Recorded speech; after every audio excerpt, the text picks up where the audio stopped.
Assalamualaikum dan salam sejahtera. Bertemu lagi dalam MG Flash 21 April bersama saya Khalis Kadir. Kita ke berita utama.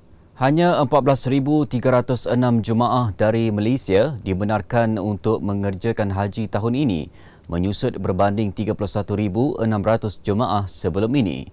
Perkara itu diumumkan Menteri di Jabatan Perdana Menteri Hal Ehwal Agama, Datuk Idris Ahmad hari ini.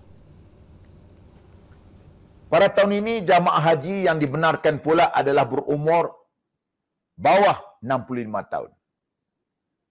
Tiada penyakit kronik yang keduanya. Yang ketiga mempunyai sijil vaksinasi COVID-19. Yang keempat mengemukakan keputusan negatif ujian calitan PCR dalam tempoh 72 jam dari masa berlepas. Ini syarat yang telah ditentukan oleh Kerajaan Arab Saudi. Datuk Idris menjelaskan Arab Saudi hanya membenarkan 1 juta jemaah dari seluruh dunia mengerjakan haji dengan 85% adalah jemaah luar. Katanya, tabung haji kini sedang giat membuat persiapan akhir untuk membawa jemaah haji Malaysia ke Tanah Suci setelah 2 tahun tertangguh akibat pandemik COVID-19. Tambah beliau, kerajaan juga akan meneruskan bantuan pembayaran bagi jemaah haji pada tahun ini dan ketetapan bayaran baharu akan diumumkan pengurusan TH esok.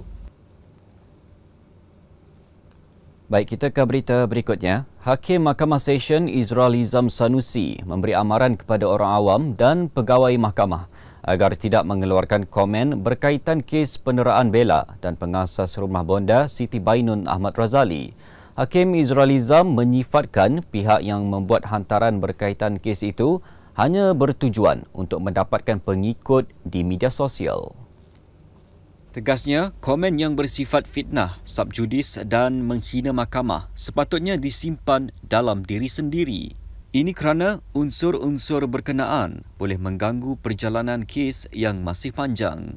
Susulan itu, Hakim Izralizam mahu Timbalan Pendakwa Raya TPR mengambil tindakan tegas terhadap individu yang masih mengulangi kesalahan terbabit. Beliau memberikan reaksi itu susulan aduan yang dibuat oleh Timbalan Pendakwa Raya Nur Azizah Muhammad. Nur Azizah memberitahu mahkamah komen dan hantaran berkaitan kes membabitkan Bella dan Siti Bainun masih berleluasa di media sosial. Selain Azizah, turut bangun membangkitkan isu tersebut adalah Peguam Pemerhati yang dicadangkan oleh Tunku Mahkota Johor, Datuk Baljit Singh Sidhu.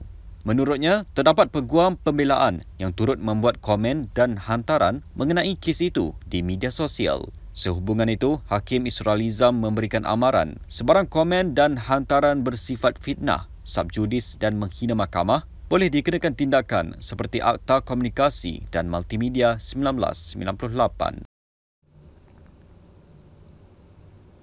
Berita selanjutnya, jual ayam dan ikan yang sudah busuk dalam peti sejuk. Rempah ratus yang telah 4 tahun tamat tempoh selain menyimpan stok makanan bersama-sama najis haiwan di dalam gudang simpanan. Itu antara kesalahan yang dikesan Pasukan Jabatan Kesihatan Negeri JKN Melaka dalam satu serbuan hari ini di sebuah pasaraya terkenal di Jasin.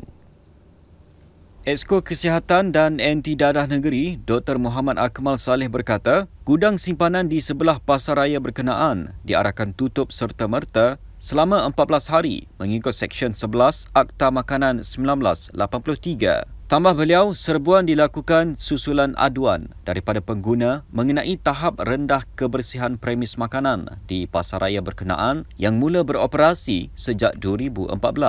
Dalam operasi itu, pemilik pasaraya berkenaan turut dikenakan 3 kaumpan bernilai RM9,500. JKN juga turut menyita 279 barang bernilai RM1,949.79 atas kesalahan tamat tarikh luput, perlabelan makanan rosak dan pembungkusan. Menurut Dr. Akmal, tindakan itu dibuat mengikut Peraturan-Peraturan Makanan 1985 dan Peraturan-Peraturan Kebersihan Makanan 2009. Seorang penyanyi sebuah kumpulan terkenal tanah air direman 2 hari bermula hari ini susulan kes keganasan rumah tangga. Menurut Peguam Kailash Sharma, perintah reman dikeluarkan pendaftar mahkamah Hairul Azhar Muhammad Ishaq dan beliau menjangkakan anak guamnya dituduh di mahkamah esok. Terdahulu, penyanyi berusia 45 tahun itu dibawa ke bilik reman Kompleks Mahkamah Petaling Jaya kira-kira pukul 10.55 pagi. Menurut kenyataan pihak polis, suspek ditahan di kediamannya tengah hari semalam selepas dipercayai memukul bekas isterinya di Kota Damansara pada 19 April lalu akibat perselisihan faham ketika mangsa mahu mengambil anak lelaki mereka. Perselisihan faham dipercayai terjadi apabila mangsa menolak untuk bergambar dengan suspek lalu menyebabkan penyanyi itu memarahi dan memukul badan mangsa hingga lebam. Kes disiasat mengikut Seksyen 323 Kanun Kesesaan dan Seksyen 18(A) Akta Keganasan Rumah Tangga 2017. Jika sabit kesalahan, dia boleh dikenakan hukuman penjara maksimum setahun atau denda RM2,000 atau kedua-duanya. Berita berikutnya, ibu kepada warga Malaysia Nagendran K. Dharmalingam, Pancalai Supermaniam, merayu agar anaknya diselamatkan daripada hukuman gantung di Singapura minggu depan. Permohonan rayuan itu dikongsikan dalam satu video yang dimuatnai oleh Peguam Singapura M.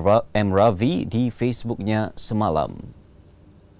Memetik laporan bernama, Ravi sebelum ini telah memberikan bantuan teknikal kepada Peguam Nagendran Violet Neto. Dalam pembelaannya, pasukan Peguam Nagendran mendakwa anak guamnya itu kurang upaya dari segi intelek. Bagaimanapun, Mahkamah Rayuan Singapura pada 29 Mac telah menolak permohonan terakhir Nagendran terhadap pelaksanaan hukuman. Nagendran yang berasal dari Perak telah dijatuhi hukuman mati oleh Mahkamah Tinggi Singapura pada 2010 atas kesalahan menyeludup 42.72 gram dadah jenis dimorfin. Pada 10 November 2021, Nagendran dijadualkan menjalani hukuman tersebut namun mendapat perintah penangguhan sementara pada 9 November selepas dia didapati positif COVID-19 ketika hadir mengemukakan rayuan terakhirnya. Identiti dalang utama rusuhan dan melarikan diri tahanan dari Depot Tahanan Imigresen Sungai Bakap semalam telah dikenal pasti. Ketua Jabatan Siasatan Jenayah Kedah, Datuk G. Suresh Kumar berkata, identiti lelaki berusia 30-an itu didedahkan berdasarkan keterangan tahanan yang dibekas semula dan siasatan awal polis. Menurut beliau, pihaknya sedang menjejaki suspek yang juga merupakan tahanan lama di pusat itu bersama tahanan-tahanan lain yang lolos semalam. Jelas beliau, berdasarkan siasatan awal polis, tahanan-tahanan yang lolos itu tiada arah tuju dan hanya mengikut tindakan rakan-rakan mereka dengan alasan mahu bebas dari pusat berkenaan. Selain itu, dakwaan yang mengatakan ada tahanan tertentu yang memaksa mereka lari adalah palsu dan sengaja direka untuk melepaskan diri selepas diberkas semula. Ini kerana terdapat sekumpulan tahanan yang memilih untuk tidak melarikan diri. Mengulas lanjut, Suresh Kumar berkata, pihaknya kini berusaha mengesan baki tahanan yang masih bebas dan percaya mereka tidak mampu bergerak jauh atas beberapa faktor, antaranya tiada sumber makanan dan berkaki ayam.